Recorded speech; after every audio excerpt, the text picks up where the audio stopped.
and we go. And now Ann and I run the business because Barry died 4 years ago. Barry Harvey passed away 4 years ago, and now Ann and I run the business. So right now I'm running my own office and running my own business and everything. But I don't have to write any songs, and all of the recording obligations have been resolved. I'm a free agent. I've had offers. For music or other things? I can't do that because I also have 6 children. I've got 6 children. And 4 of them live in town right now. The other 4 live out abroad in different cities. But I really pay attention to these guys, you know, and to the women who produced them as well. It has to be looked after. I remember what Willie Nelson said. It is not ex-wives, it is additional wives. Did you, over the course of that career, well, first let me ask you about the writing and the performing. When you get on stage, and from the time you started, when you get in front of an audience, were you relaxed from the moment you started? I mean, I know many musicians, many great musicians who said in the first decades of their singing, there was always that bit of concern. How were you about performing? Was it a natural thing, like you were just a natural performer, or did you have to sort of steel yourself every time before you got started? You know, you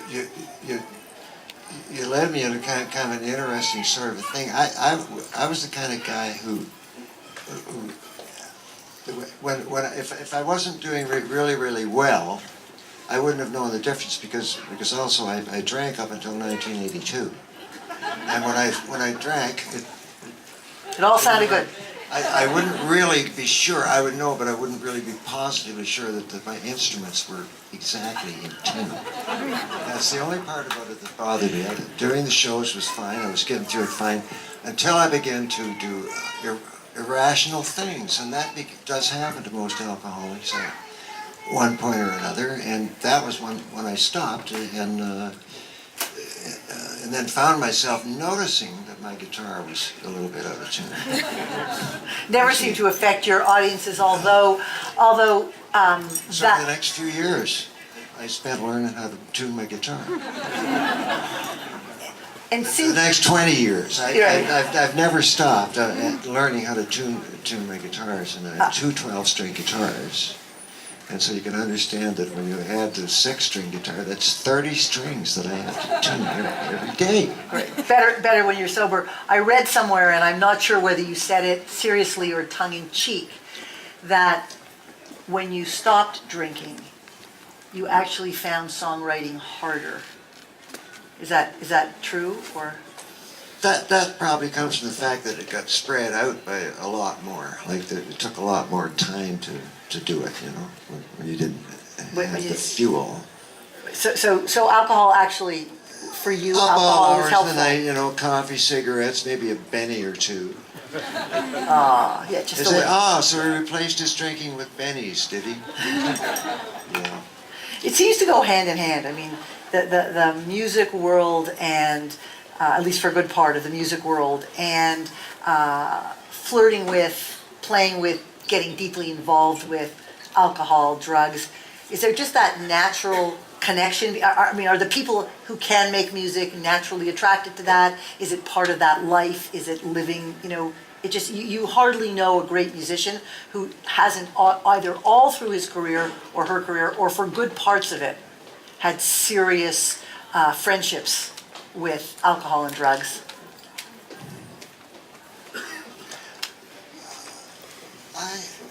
That's kind of a hard one to answer. That's kind of a hard one to answer. It was true for you. Yeah. That's alcohol played a role in. It was like fuel. Yeah, it was like fuel. It was like, and on stage too, and it was Irish coffee. Yeah, it was Irish coffee. Share with us 1 or 2 or 3 of the highlight moments, the great anecdotes. You say if you're sitting down to tell your story, these are 2 or 3 moments, events, things that happened that just rocked you. They stayed with you. They were so unbelievable. Well, first of all, was the time I went to visit Mount Rushmore. This sounds like a story.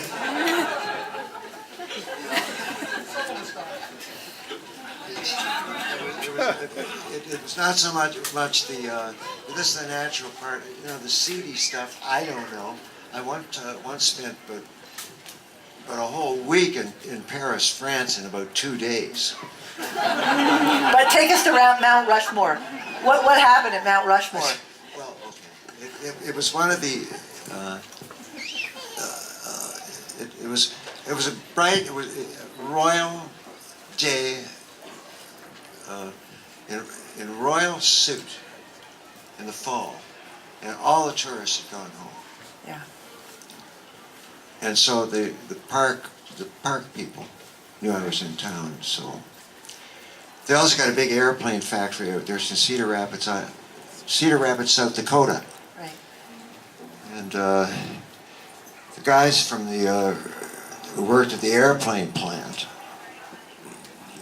got us out there because they came to the show and they wanted to hear.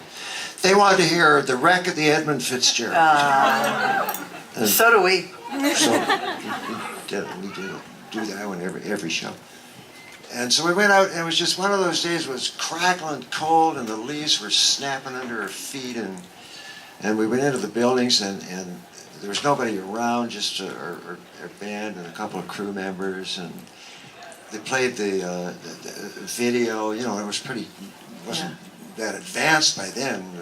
I tell you, technology. Well, you know all about that.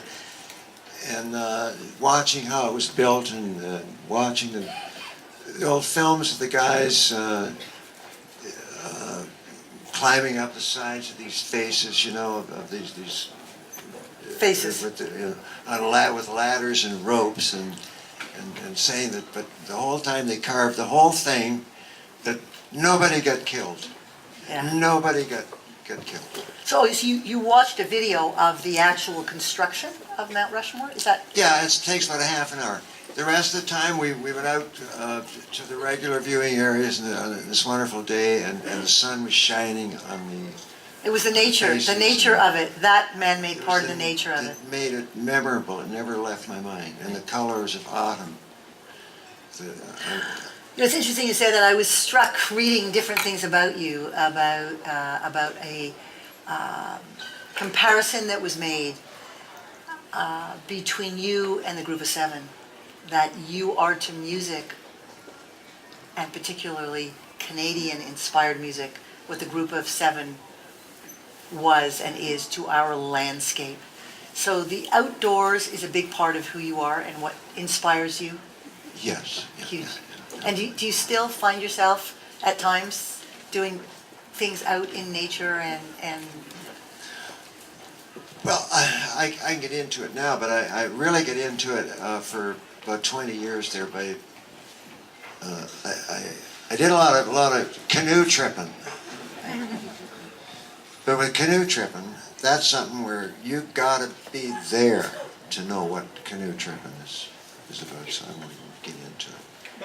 where were your favorite places to go? Favorite trips? On canoe tripping. Where did you love to go? Where did you feel the nature was so awe-inspiring?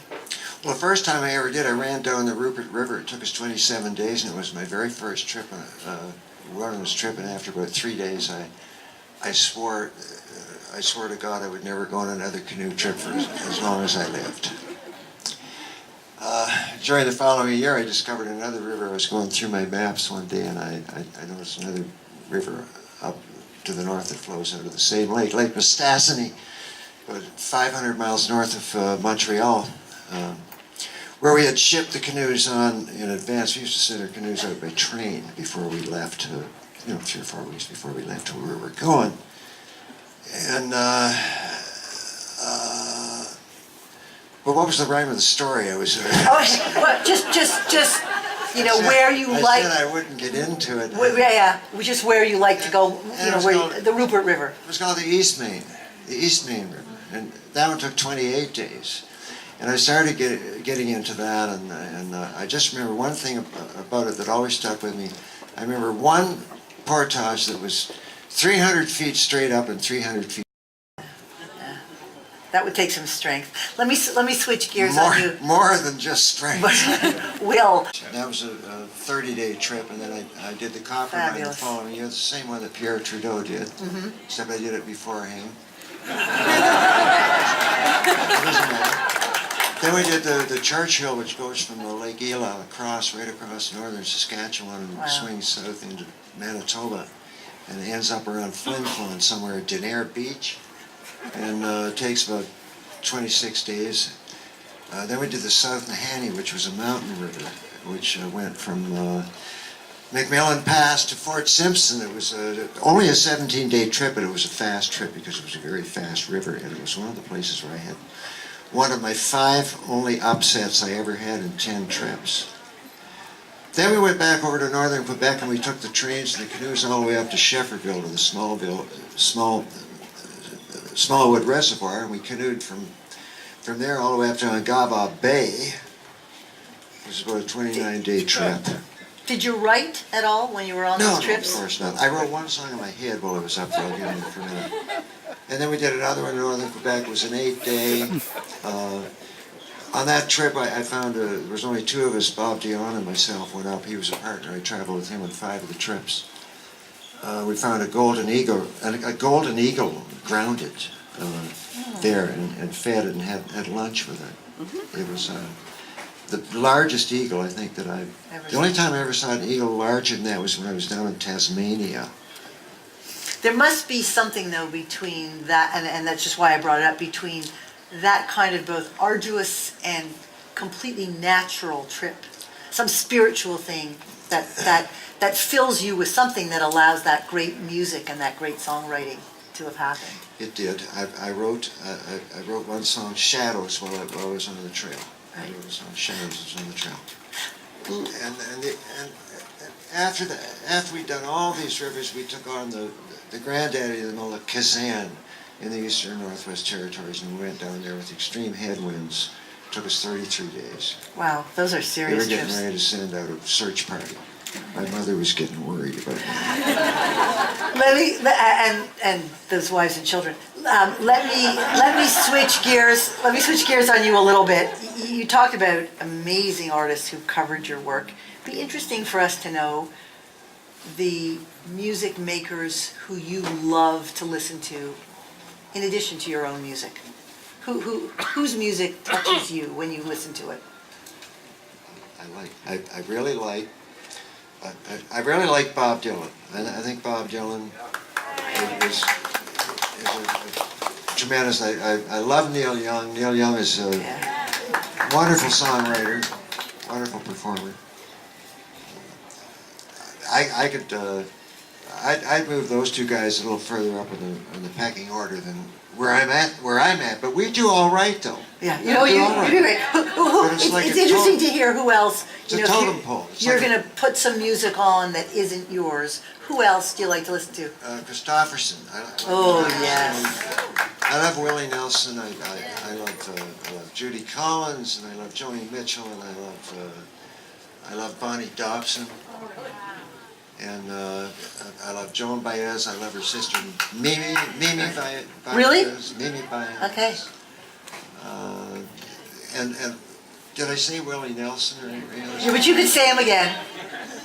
And there, Paul Simon. I like Wow, Earl great. Guthrie. And his daddy. There's so many of them. I just can't think of them all. It's like trying to think about who did my stuff. I'd like to have a list here. Yeah. Well, actually, we might come back to you. I think it's so interesting to hear who great music makers like to listen to. Like what's in that other sound. And what about current musicians, current music makers, artists, anybody that sort of jumps out at you? Do you do any? I get them every week. I get I get one every week or so. Someone sending you a new artist and you're listening to And new kind of music. I digest